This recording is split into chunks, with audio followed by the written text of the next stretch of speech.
Yang paling penting kalau kamu nanti ikut workshop, entah dari Di Lestari, entah dari Joko Pinurbo, entah dari Eka Kurniawan dan lain sebagainya, entah dari Putut EA, entah dari Agus Nur, tolong tanyain gimana mengatasi agar kita nggak bunuh diri.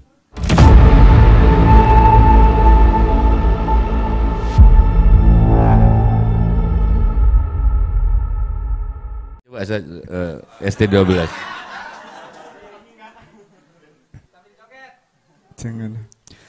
Jangan pernah kau coba untuk berubah. Tak relakan yang indah hilanglah sudah. Jangan pernah kau coba untuk berubah. Oh, tak relakan yang indah dalam hatinya. Oke, jadi pertanyaanmu itu kan? Terima kasih.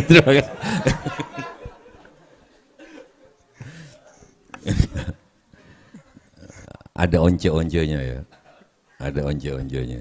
Kamu kalau ketemu Ahmad Dhani, Dewa 19 dibangkit lagi. Apa pertanyaanmu apa? Selain pertanyaan yang pertama tadi. Matur suwun, Mbah. Begini kan, ya memang tadi ada pertanyaan toh kenapa milih dongeng kan gitu, Mbah. Nah, saya mau nanya tentang proses kreatif gitu, Mbah, kan kadang di sini juga banyak mungkin penulis-penulis yang masih memulai atau yang sedang freelance, penulis freelance seperti itu kan. Menulis buku tebal itu kan nggak gampang toh, Mbah, gitu. Teman-teman kadang itu masih merasa minder, aku bisa nggak menyelesaikan naskah ini gitu. Nah, seorang jenengan menulis buku dongeng yang bisa dibilang ya bukan yang biasanya ditulis jenengan kan gitu. Butuh waktu berapa lama dalam garap dongeng buku baru ini tadi gitu, Mbah? Mungkin bisa jadi motivasi juga buat teman-teman yang ya mau diakui atau tidak, pasti ketika mau garap naskah tebal itu akan ada keminderan di dalam diri kita sendiri gitu. Jadi untuk mendapatkan pelajaran, seorang jenengan bisa menyelesaikan naskah dongeng Mbah Jiwo ini tadi berapa lama gitu, Mbah? Dan kesulitan apa yang didapatkan di dalam penggarapan tema yang nggak biasanya? Terima kasih. Sip, terima kasih, Be. Oke, kamu bisa nanya ke Mas Edi, bisa nanya ke bisa nanya ke nanti Mas Edi bisa bantu jawab. Semua yang di sini pernah nulis bisa jawab, bantuan aku jawab. Saya selalu bilang bahwa workshop penulisan itu hampir 90% omong kosong. Bahwa cara bikin kalimat, terus kalimat itu idealnya panjang, pendek, panjang, pendek. Jadi selalu ada iramanya, dawa, cendak, dawa, cendak, dawa. Terus kalimat itu dalam satu alinea harus ada kalimat aktif yang terus nanti ada yang di kalimat. Jadi jangan kalimat aktif semua, nanti bosan. Terus kalimat satu alinea itu kalau bisa mengaktifkan banyak indera. Jadi kalau kita joglo ini kecoklatan itu berarti yang diaktifkan indera mata. Kalau joglo ini kecoklatan dan lembut apa-apa berarti indera peraba dan sudah diaktifkan. Joglo ini terdengar syahdu. Indra, jadi kalau bisa dalam minimal satu halaman atau satu bab itu seluruh indera diaktifkan, termasuk indera penciuman. Aku tak mengendus bau bacin di pendapa itu. Aku tak mengendus bau bacin di pendapa yang berbentuk joglo itu. Itu sudah dua indera diaktifkan. Aku sedang mengendus berita tidak enak. Berarti berita itu kaitannya sama telinga, tapi ketika dikasih aku mengendus berita yang gak enak, tapi penciuman langsung diaktifkan. Jadi membuat kita mengalami, kira-kira gitu. Kira-kira workshop penulisan nanti akan begitu. Tapi itu semuanya menurutku agak omong kosong nih.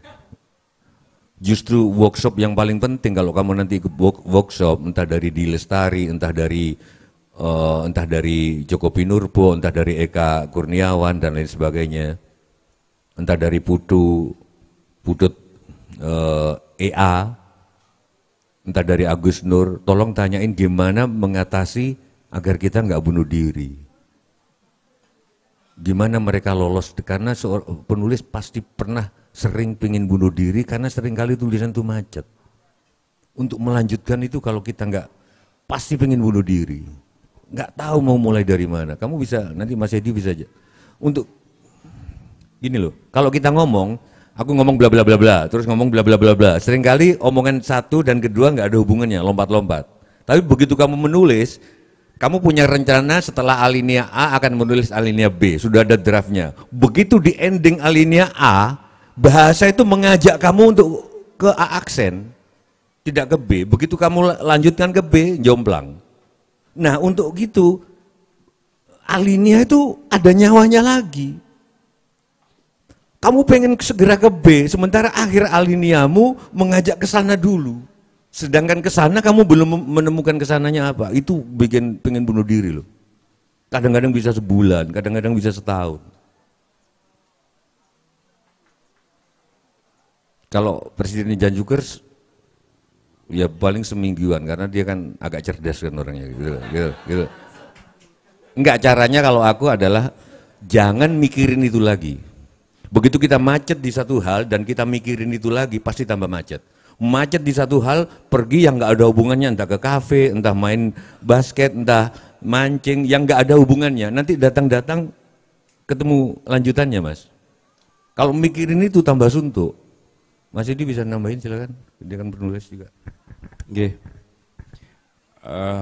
Mungkin secara analogis gini. Suatu hari saya, ya karena teman sih, mau diundang sama Mbah Kung itu di acara pelatihan UMKM, itu programnya Kementerian Ketenagakerjaan gitu. Saya tanya, walaupun dalam hati saya malas, Mbah. Saya tanya, waktu itu ada Prof. segala itu. Temanya apa, Kung? Kiat bertahan bisnis di masa berat pandemi. Tak saya langsung mikir, apa ya wong gak ada kiatnya kok gitu. Lalu akhirnya saya jawab gini, cuman 2 langkahnya itu, Kong. 1, kalau rugi ya tomboi, saya bilang gitu. Kalau minus ya disimpan.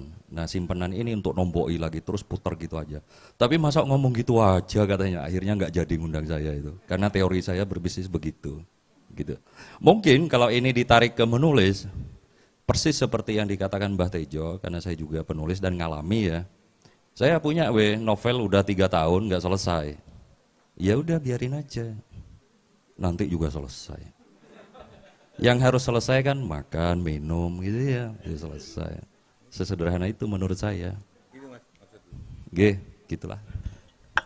Kasih tepuk tangan. Karena ya juga sih, yang harus selesai itu kan makan, rokok juga ya, rokok. Iya sih. Iya, buat apa? Tapi saya dapat ilmu itu waktu jadi wartawan. Aku 8 tahun pernah jadi wartawan Kompas. Karo Mas FX Mulyadi, Tang. Jadi aku bikin berita kan, manajer wartawan yang paling real itu kan waktu kan. Wartawan kebudayaan, deadline-nya lebih dalam, maka lebih pagi, jam 8 malam. Kalau halaman luar makin jam 12, jam 1, politik itu. Nah itu kalau jam sudah makin jam 8 itu udah, di sini tuh kayak asam lambung udah, sementara macet. Nah suruh keluar, suruh tinggalin dulu makan bakso apa-apa gitu loh. Editor saya Mas Fix Mulyadi itu. Ya bener sih. Begitu kita makin suntuk ke situ, makin nggak selesai. Tinggalin aja. Mungkin kamu kalau lagi berantem sama pacarmu juga gitu juga. Durung ya, tinggal noy sih dulu. Nanti kan diambil orang. Nanti diambil orang, gue nyanyi SD 12.